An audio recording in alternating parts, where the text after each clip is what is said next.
Oi pessoal, aqui é a Gabriele, plantonista de Química. Hoje eu vou mostrar para vocês a resolução do exercício 9, da página 276, livro 1, PV, frente 3, capítulo 2, edição de 2020, tá? A pessoa que me perguntou esse exercício ficou bastante na dúvida porque, segundo a resposta correta, há uma aparente contradição dessas afirmações. Então, a gente vai analisar cada uma delas, tá?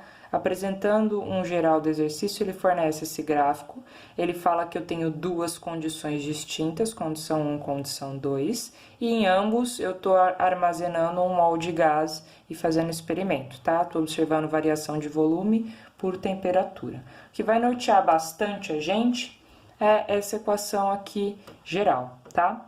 Vamos pensar no seguinte, observando a... Bom, vamos ler primeiro a afirmação, né? Afirmação 1 fala o seguinte, em volume igual a 4 litros, as pressões são idênticas, tá? Antes da gente voltar nisso daqui, observa comigo que essa reta aqui, ela tá aparecendo, né, muito semelhante a uma transformação isobárica em que, ao longo dessa reta, a pressão fica constante. Então, eu vou ter um comportamento do tipo V1 sobre T1, V2 sobre T2, tá? O comportamento matemático da condição 2 também é muito parecido, também é uma reta, só que as inclinações mudaram. Então, isso me evidencia que a condição 1 não é a mesma que a condição 2. Portanto, se eu estou observando transformações do tipo isobáricas, em que eu percebo uma reta no comportamento de V por T, quer dizer que cada uma dessas condições estão em uma pressão diferente, tá? Aqui é uma transformação em isobárica, eu vou chamar de, por exemplo, P1, e aqui também é uma transformação isobárica que eu vou chamar de, por exemplo, em P2. Ao longo dessa condição, dessa pressão que está constante, eu tenho variação de volume e temperatura.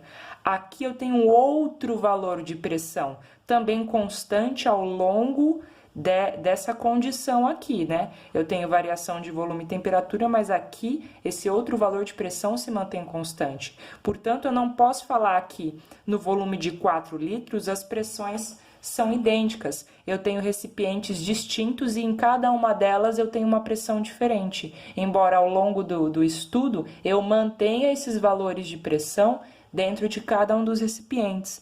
Por isso que essa daqui é uma afirmação falsa, tá? Bom, as massas são diferentes, isso é falso porque ele já considera que eu tenho 1 mol de gás nas duas condições. Se eu tenho o mesmo número de mol, eu tenho o mesmo número de massa. Afirmação 3. As variações representadas ocorrem à pressão constante, foi o que eu acabei de explicar, né? Em cada um desses recipientes eu mantenho a pressão, embora eu tenha valores de pressões diferentes para cada um deles, tá? E em 4 fala que em V igual a 8 litros as temperaturas são idênticas. Percebe que em V igual a 8 litros, se eu descer aqui, eu consigo, por exemplo, uma temperatura 1 que eu não conheço.